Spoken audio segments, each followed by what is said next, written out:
Hi there, I'm Paul Bagnall. I'm the host of Market Call today, in for Andrew Bell. Our guest on Market Call today is Kim Bolton. He's a familiar face to viewers of this program.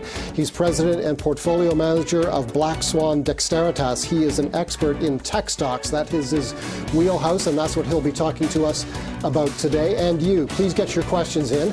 You can call us toll-free at 1-855-326-6266, or you can email us at marketcall@bnmbloomberg.ca. Let's welcome Kim Bolton. Again, he is president and portfolio manager of Black Swan Dexteritas. Before we get into the tech stocks, Kim, and welcome to our program, and thank you for making time for us.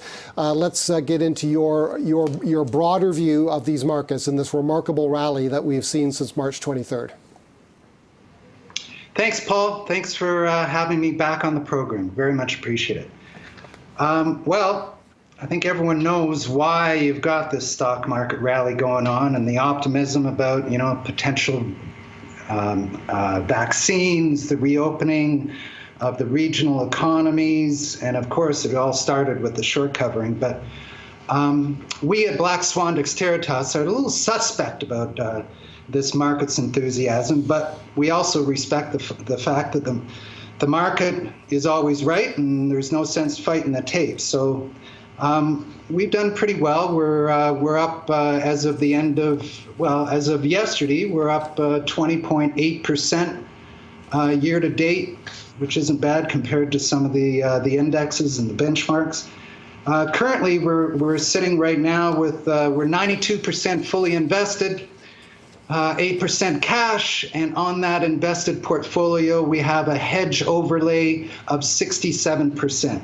So that sort of tells you and your viewers that we participate in the market melt up, but we are conditioned for any kind of correction that comes along. And in your notes, I see you noting that 96% of the stocks on the S&P 500 are now sitting above their 50-day moving averages. That's rare. You refer to this as excessive valuation. Do you have a larger than typical cash position waiting for a decline?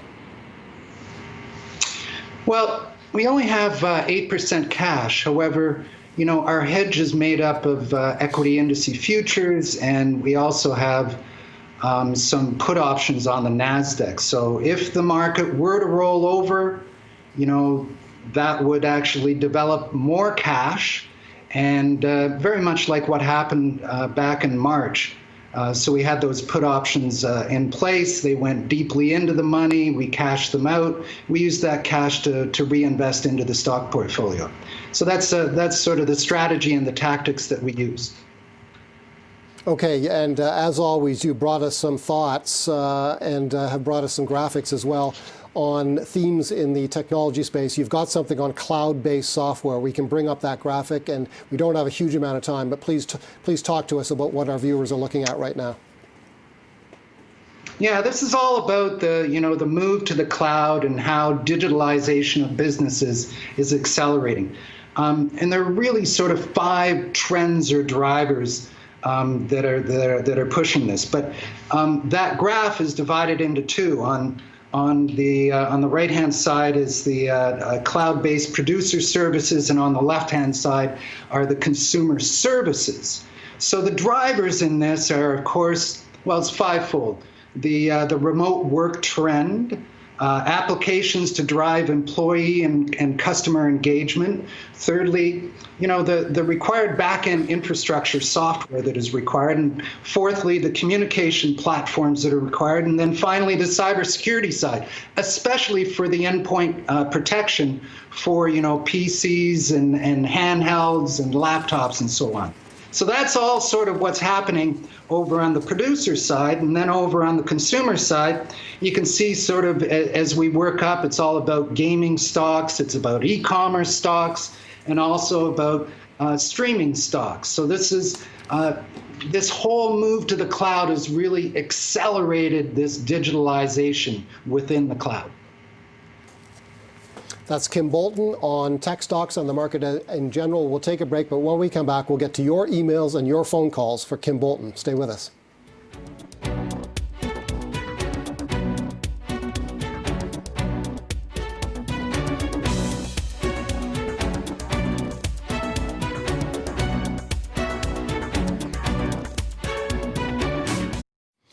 Welcome back. I'm Paul Bagnall, and Kim Bolton is our guest here on Market Call. He's with Black Swan Dexteritas. He's an expert in the tech stocks, and we're going to begin taking your questions. First, we go to the email inbox. Yang is our email correspondent. Yang writes as follows: I would like to know your view on Zoom. Kim? Well, thank you very much for the question. This is quite the popular stock out there. And for good reason. You know, if you look back at December of 2019, Zoom had 10 million daily active users. And then at the end of April, well, during April, their daily active users grew all the way up to 300, from 10 to 300 million. And, you know, it's basically benefited from the rapid rise of video conferencing and online chatting. However, Zoom is pretty darn expensive here. You know, if you look at the PE ratio, it's 6,000 times. It starts to remind you of the old days of Amazon. So we did own it. We cashed out, took the profits. And I guess really the catalyst of why we cashed out was that a lot of the player competition that came in with Google Meet, Microsoft Enterprise, and then finally Facebook Workplace Rooms. So we cashed out of it. Okay, and as always, we often remind viewers if they are interested in Zoom video communications, make sure you buy the stock with the ticker symbol ZM and not the one ZOOM. That's another microcap stock unrelated to the stock that we're talking about here. ZM is the stock you want if you're interested in Zoom. Let's go to another email. Yeah. Edelgard is in Toronto. Edelgard writes as follows: can you, Kim, recommend an ETF that specializes in technology stocks? Yeah. Thanks, Edelgard. There are a number of them out there, and I would actually, you know, the ones that we use really more for diversification, and you know, a lot of the ETFs are very much technically driven too, so they become less as an investment and more as a trading vehicle. But the ones that we use are the SOXX. And that's the North American Tech Semiconductor Index out of Philadelphia.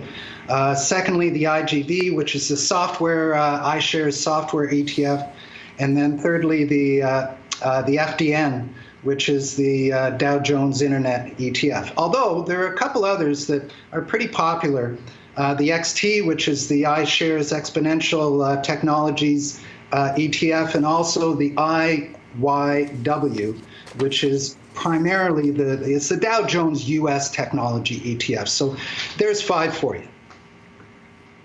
Okay, and they have all done very, very well since March 23rd when the market reached its year-to-date bottom. Let's go to the phones now. David is in Truro, Nova Scotia, and he's our first caller today on Market Call. Hi, David. Hi, thanks for taking my call. Mr. Bolton, I want to ask you a question, a comparison between Datadog. I've had it and bought it and sold it different times, but I didn't know, I'm out of it right now, and I didn't know about Pluralsight, if which one would be the better, and do you own either, and what's your recommendation on them? I'll hang up and listen. Thank you so much. Thanks, Dave from Truro. Well, Dave, I guess you've seen me before. Datadog we've recommended, and you know, it's very much a darling out there. But and you'll probably hear this over the course of the show today. It's at least fairly valued, if not sort of excessively. Although the one that we still own, that we like, is Pluralsight. I wish we could have got more of a correction to actually pick it up, because I think it's actually trading just over $19. So we picked it up at 17, wanted to buy some more at 15 and 13. But basically, Pluralsight really plays nicely into this whole work from home, remote workplace. But it's not just for individuals. It's interesting when you look at the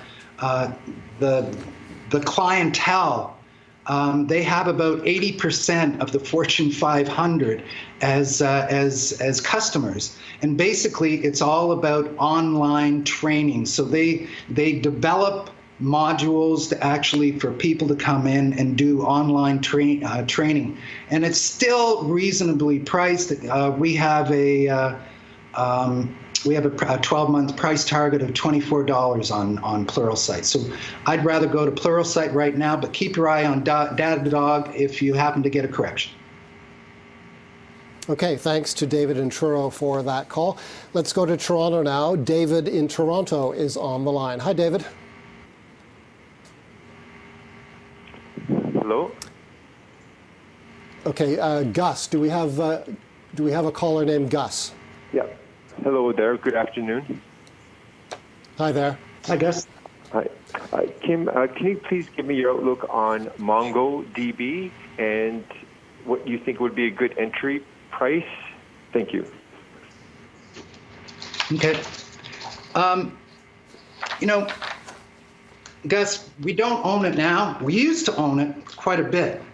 And but then we sort of backed away from it because there was a lot of competition that came into it. Just for some of your viewers to remind you, MongoDB was very much involved in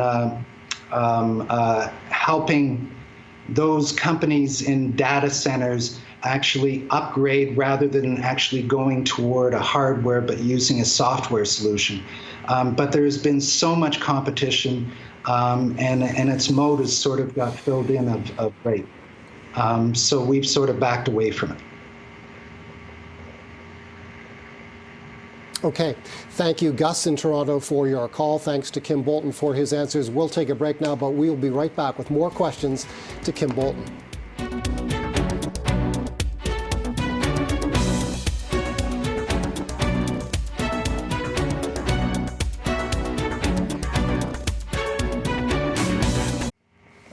Welcome back to Market Call. I'm Paul Bagnall in for Andrew Bell. Kim Bolton is our guest host. He's at Black Swan Dexteritas. He's talking about tech stocks. And we've got another caller from Vancouver. Our caller is Henry. Hello, Henry. You're on the air. What's your question for Kim Bolton? Good afternoon, gentlemen. Marvell Technologies has been called by some the purest of 5G plays. Your comments, please, on MRVL at $35. Thank you. Thanks, Henry. We don't own it outright, but it's definitely part of that SOXX. So the reason that we use SOXX is that we have, well, Marvell, of course, is involved in the chip side and so what we have on the single stocks are the likes of Texas Instruments, and that is more for the analog side. We have, and also Infineon, which is a German one, and then Xilinx, which is more on the field programmable, and then Marvell. When it comes to sort of the digital side of the semis, we find that the SOXX is a very good place to get the diversification through the digital semi side, and it is a significant holding within the SOXX. So that's how we sort of play within the semi side between digital, analog, and also the field programmable. Great question, because you know the semis have now become the engine for technology. And if you watch the semis, then you'll be able to extrapolate it over into how the software internet and also the software applications are going to actually play out. Great question, Henry. Thanks to Henry in Vancouver. Let's stick with Vancouver because Peter is on the line from Vancouver. Hi, Peter. Hi. Thank you for taking my call. Oh, great to see you again, Mr. Kim Bolton, the great technology manager. Congratulations. All your topics on May the 6th all went up nicely. Today, please, may I have your expert opinion on AMD? Oh, also thank you for keeping Ericsson. It's up 16% since you last, since May the 6th. Thank you kindly. Thanks, Peter. Thank you, Peter. Your call on AMD. Yeah, we think AMD has the potential to head toward $70. It's got the best-in-class products to reach 25% market share. Like even the analysts out there have earnings per share targets topping $1.50 in 2021, making stock pretty darn cheap here at around $50. So the base case is for 2021 EPS targets approaching about $2, and that makes about a $70 stock. So we very much like AMD. Okay, thank you, Peter in Vancouver, for that call. Let's go now to Windsor, Ontario, where Stephen is standing by. Hello, Stephen. Oh, good day to you, gentlemen. Could you tell me, please, what your thoughts are on Ericsson going into the future with their 5D situation? Thank you very much. Bye now. Thanks very much. We have in our portfolio, we sort of have we do have a core of about 55% split between semis, software application, and software internet. But then we have particular themes, about a half a dozen themes, and one of them, of course, is the 5G deployment and how we actually play that. So, you can play it between Ericsson, Nokia, and then also Cisco. And so we very, very much like Ericsson. We believe that you probably see this very close to $10 US. Within 12 months, the 5G deployment has sort of stalled a little bit, but it's still very much alive. And so the way that's how we actually play the 5G deployment with both Ericsson as the deployment experts, and then the equipment makers being Cisco. But great question. Okay, thank you to Stephen in Windsor. Carl is in Toronto, and Carl's our next caller. Hello, Carl. Good afternoon, Paul. Thanks for taking my call. Tim, I'm phoning about OpenText. The last time you spoke about the company, you were hoping to be able to pick it up at a cheaper price, but there have been a lot of news releases in the last month or so coming out of OpenText, including one yesterday where they landed a contract in what may be the only COVID-free country in the world, New Zealand. So obviously the stock has performed well. You may not get that chance on the, to buy it cheaper. I'm just wondering how you feel about it now and whether you're considering possibly entering around this price. Thank you very much. Stay safe. Cheers. Thanks, Carl. This always comes up. It's always on our radar. And no, we didn't pick it up. Even in the correction, we had a shopping list of stuff, and we actually didn't get OpenText. So just for your viewers, OpenText, Canadian company, fabulous story. They're very much a leader in the enterprise information management side, which is perfectly played into this whole remote working environment and the digitalization of processes and supply chains. They have tremendous intelligence in solutions for better decision makings. I believe it's currently trading right around 44. We have a 12-month price target of 44.50. We actually had an entry point down in the lower 30s. We've raised that because we never seem to get there. And so if we can get a 30-something handle on it, we'll actually buy it. But we always buy these things in increments of thirds. So, if we can get it at 39 and then pick it up down at 37 and then 35, that's our plan. But a tremendous company, well managed. It's in the sweet spot. They've picked up, they bought out a few companies that have really sort of expanded their cloud revenues and cloud margins, that being Carbonite. And then more recently, they bought Exmetis, that provides a range of secure information transfer and communications. Great cross-selling opportunities. So it is one of the darlings of the Canadian tech space. Okay, we will leave it there for now. We'll take a break. Please do call us, by the way. Give us a call at our toll-free number. We'll get your call on the air so you can ask a question to Kim Bolton. We will take a break, and when we come back, past picks of Kim Bolton next.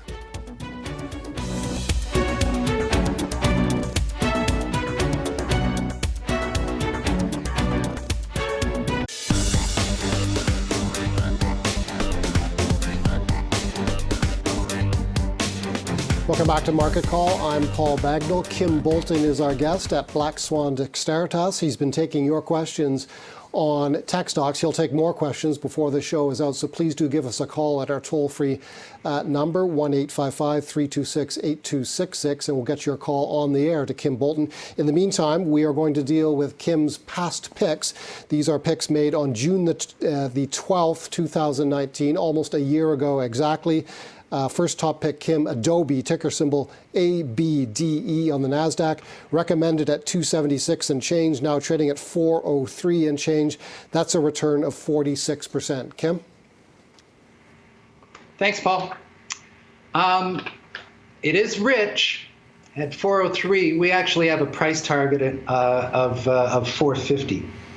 So Adobe, as many of your listeners will know, this is the one-stop shop for product design, content creation, marketing, and web mobile commerce. They did a very, very smart thing a couple of years ago, and they bought Magneto. And Magneto really brought with it an e-commerce software as a service vendor capabilities.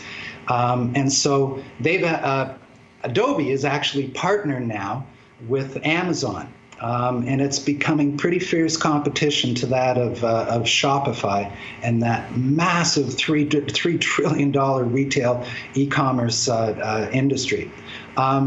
Tomorrow, Thursday, Adobe actually reports its earnings. So we're expecting revenues of $3.16 billion, earnings per share of $2.35.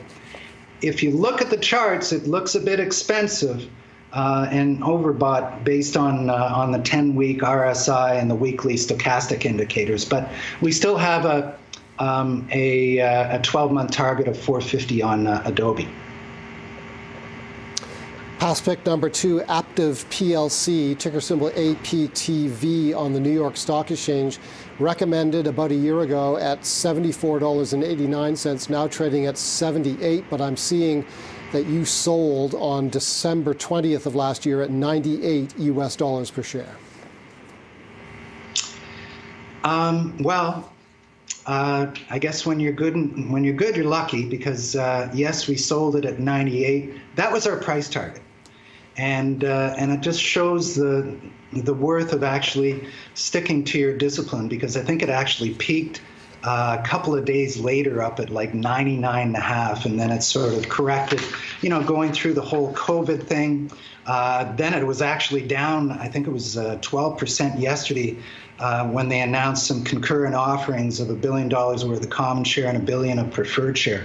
So, Aptiv is a very significant supplier to the automotive industry, especially on the software side, software solutions.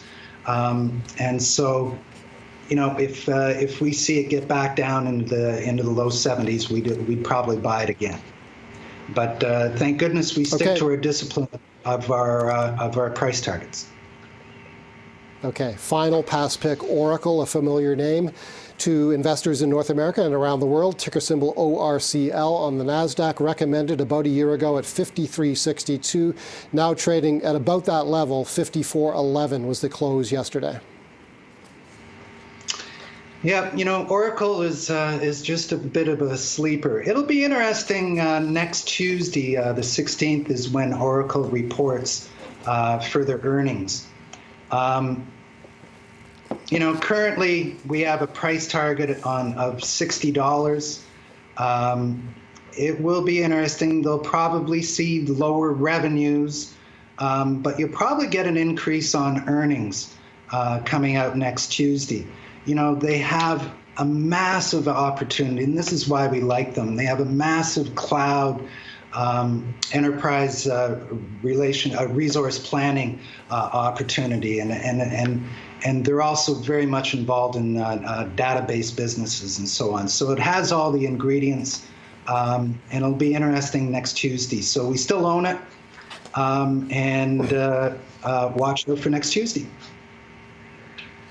That's Kim Bolton and his past picks. We will take a break now and be back with your questions to Kim Bolton. Please stay with us. This is Market Call on BNN Bloomberg.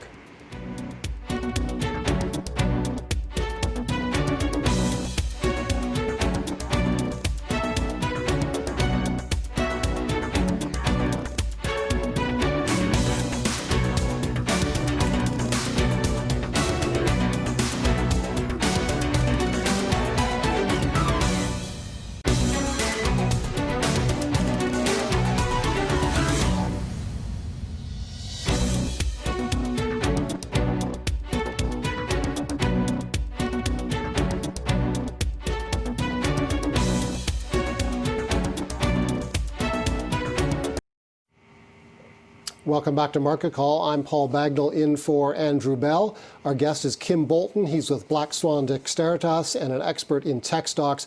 Our next caller is Brian in London, Ontario. Hi, Brian. You're on the air. What is your question for Kim Bolton? Thank you for taking my call. I'm curious about a selection within the telemedicine area.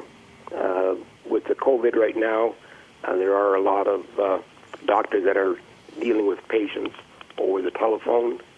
So I wondered if you could give me a name that you like in telemedicine. Thank you. Thanks, Brian, from London.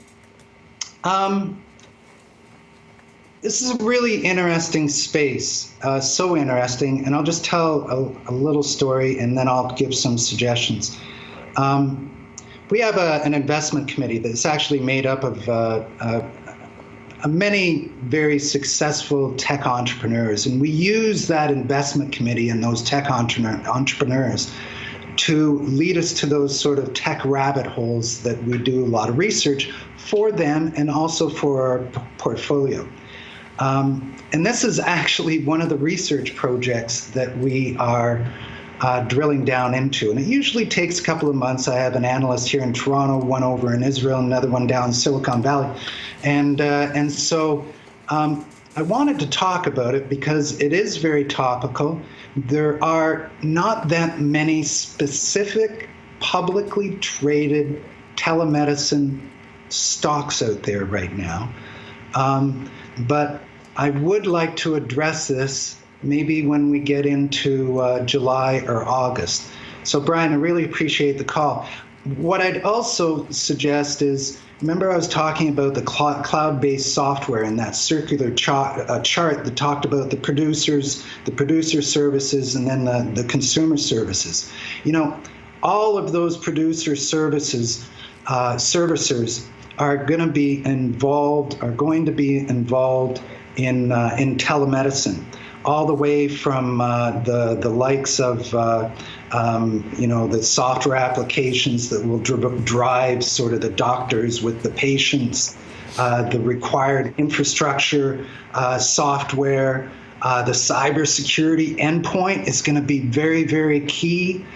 So the reason that we're drilling down into the telemedicine side is it's not so much about the specific stocks, it's almost becoming very much an ecosystem. And you can see it on the producer services, but you can also see it on the actual client or customer services side. And so, Brian, thanks for the question. I would like to revisit this when we've finished our research. Great question. Thanks, Brian. Let's go to Cambridge, Ontario. Alex is standing by. Hi, Alex. Hi, thanks for taking my call. I was wondering what you thought about Roku. Just had a recent good technical bounce off around the 100 level, and I was wondering what you thought about like the advertising space that it's currently in and about the company overall. I'll hang up and listen. Yeah. Alex, thanks very much for the call. We did own it, and then it reached price target, but we definitely have it on the radar.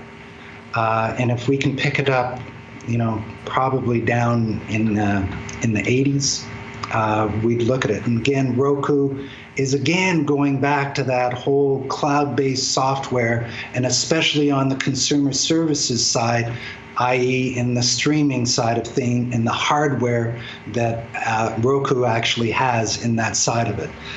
Great stock, so good that it made some money for us. We took some profit, and hopefully we get a bit of a correction that we can actually buy back.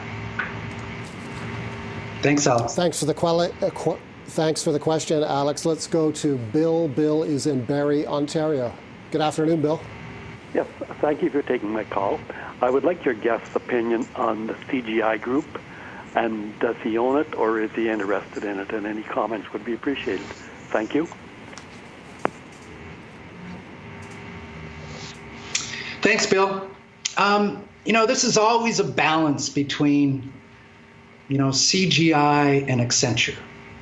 And, they always end up as finalists. But the one that we actually picked here, which is very much a leader when you look at the Gartner research in their Magic Quadrant, is Accenture. And so, but CGI, if we wanted to expand within that sort of information services sector, that would be a good candidate. I wanted to take the call because I actually wanted to highlight that, the competition that they get from Accenture. But great call. Thanks, Bill. Let's go to Nick. Nick is in Toronto. Hi, Nick. Hi, gentlemen. First-time caller here. Appreciate you taking my call. I have a long-term investment in Tencent Holdings, and I would love Kim's opinion on its long-term prospects. Thank you. Thanks for the call. Yes, we own it. We actually own it in two places. We own it outright, but we also have, and it's a relatively small position because we actually also own it in that KWEB, which is the Chinese internet ETF. We own the ETF because it is, as I mentioned before, we use the ETFs. Yes, as an investment vehicle, but also as a trading vehicle because it actually charts very nicely. But Tencent is actually a core holding in there. But Tencent unto itself almost acts as an ETF. Tencent was actually the one that originally brought it to our attention of Sea Limited, which is very much sort of the Shopify darling of Southeast Asia, and Tencent has a very significant holding into Sea Limited. So a lot of the stocks that we'll talk about will be sort of good for charting, and will have entry and exit levels. But for Tencent, it's very much sort of a core holding that we hold on to for exposure into China. Thanks very much for the call. Thanks indeed for all those calls. We'll take another break, but we'll be back after this with more from Kim Bolton.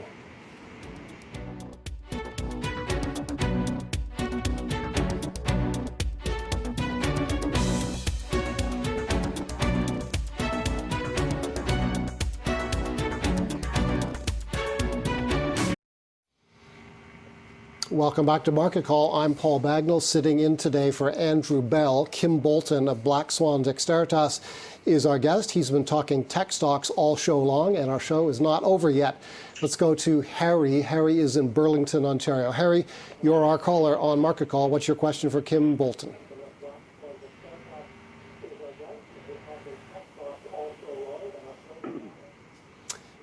Can you hear me, Harry?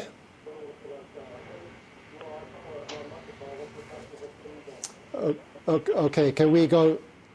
Okay, the company Kim Bolton is called NICE, we understand, or at least it's spelled that way, N-I-C-E. Do you have any comment on a tech stock named NICE? NICE is actually an Israeli company, and it provides cloud-based and on-premises software focused on customer engagement and financial crime and compliance. It's very much a darling, but it's it's got a bit rich for us here. It's trading up north of 185.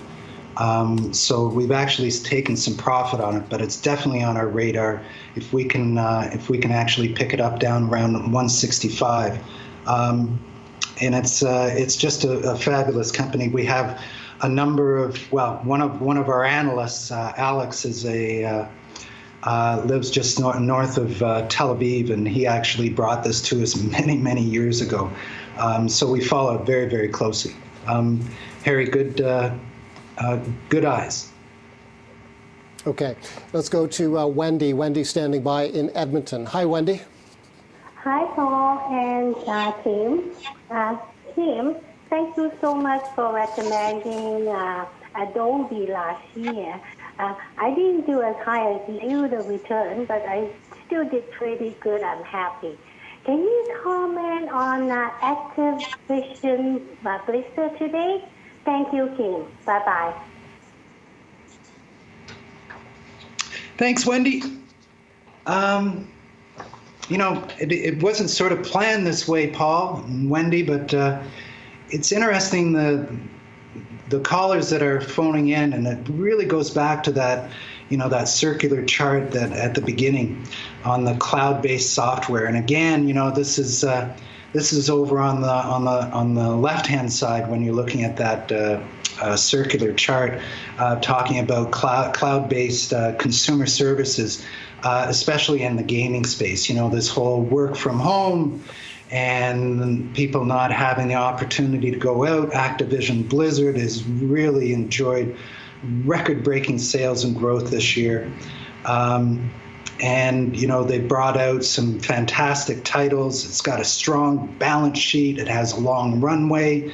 And we really sort of rate this as a buy. The stocks that we look in the gaming space are Electronic Arts, Take-Two, and Activision Blizzard. We used to like Take-Two, but we sort of rotated over in the last 6 months over into Activision Blizzard. So Wendy, very much like it, and would own it here.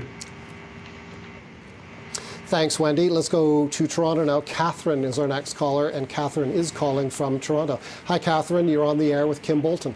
Yes, good morning, gentlemen.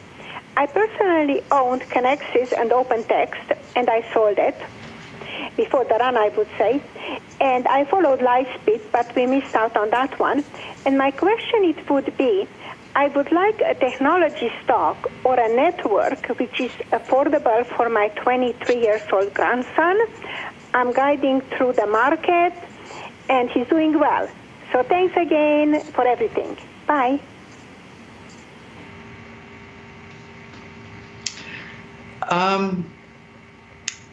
Good question. Thank you very much for the call. My initial impression is trying to pick a stock. It's all about the entry level and also about the price target. And so it has to be particularly managed. You could buy Apple here, but it's very, very expensive.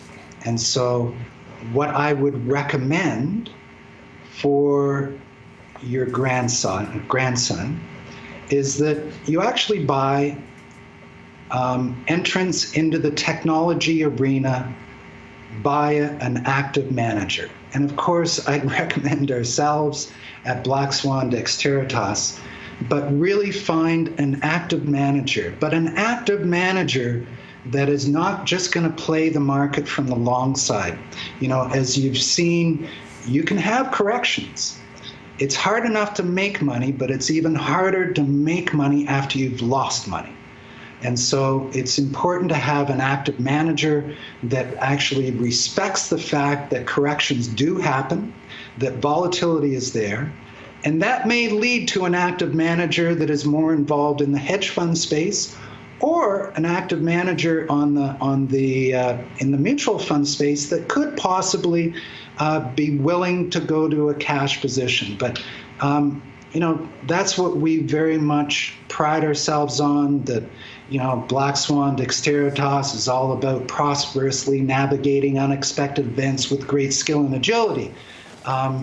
But here we are in a transition in the market. Not quite sure whether those earnings and dividends and guidance are going to warrant the valuations that we have right now. So you do definitely need an active manager. I hope that helps. Thank you to Kim Bolton for that answer. Thank you to all our questioners today, whether they called in or sent their questions in by email. We'll take another break, and when we come back, Kim Bolton's top picks up next.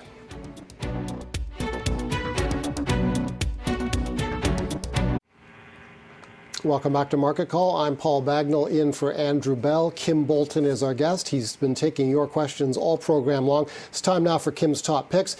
Kim, we've got about 4 minutes to deal with your 3 top picks. The first one is PayPal Holdings. What do you think about PayPal? So we have PayPal. We also have Visa and Square. But on PayPal, we got a $170 price target. You know, PayPal is just so well positioned to benefit from all the aspects of growth in and around digital payments, commerce and services. You know, PayPal is going to be a winner in the new economy as transaction flow actually soars. You know, PayPal just sold some 30-year bonds for 3.25%. So, you know, this gives the company a great deal of optionality with its balance sheet to make some strategic investments. So we really, you know, we've added PayPal into that e-commerce side.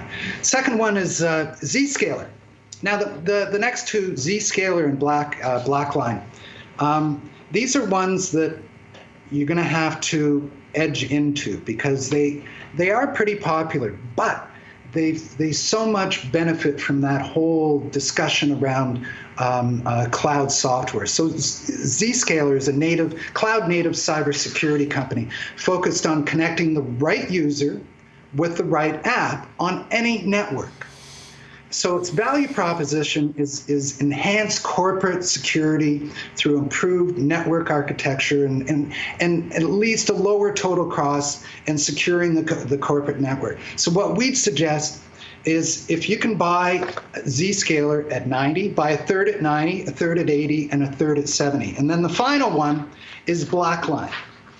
It's a really interesting company. It is one of the only, if not the only, company that provides software as a service financial close management. It also has modules in real-time account reconciliation, intercompany accounting, controls insurance, and its competition is basically the old Microsoft Excel and Oracle. And they have a massive total addressable market. And it has a pretty secure moat that comes from customers having extremely high switching costs. So what we'd recommend here is that you buy a third right about here, buy another third down at 66, and then another third down at $56. That's Blackline. We got a price target on Blackline of $86. Did I get that in 4 minutes there, Paul? Yeah, I think you did that with lots to spare. Those are 3 stocks, all at multi-year, if not all-time record highs. Just elaborate a bit on what you were speaking about at the end there, the need for investors to not only wait for a pullback, which seems obvious, but then even if they get a pullback, to edge in gradually. Elaborate on that approach to getting into high multiple stocks.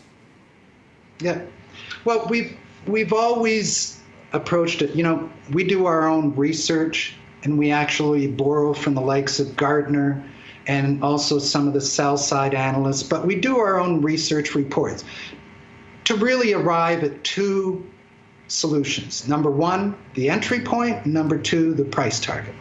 And then, you know, it's a fluid situation because there's always new information coming in. But on the entry side, we always sort of scale it in a third, a third, a third. If you can buy a third, and you might say, well, it's a bit pricey. If it goes down, great. You can buy the other third, and you can buy another third. But if it goes back up, at least you bought a third. Likewise, when you get up to the price target, you know, we usually take about a third off within about 5% of price target, another third of price target, and a third just 5% above it. So that's the way we sort of tactically approach these high multiples and sort of relatively expensive. But I'll also say, Paul, you know, we have an overlay of a hedge. Our hedge is made up of equity indices around the world, and it's a cocktail mix that correlates to the stock portfolio that we have. You know, that hedge overlay that is short equity indices really gives us the courage to stick with a lot of these sort of what appear to be expensive stocks. So even when you get within price target, you know, the hedge is actually going to give us some protection on the downside, and also lessen the volatility of the portfolio. And you can see that in our risk-adjusted returns. Hopefully that helps, Paul. We'll leave it there. Kim Bolton, it does help indeed. Kim Bolton, thank you so much for being here with us on Market Call. We'll see our viewers, we hope, tomorrow when Brian Madden is on the show. Amanda Lang coming up next with Bloomberg Markets.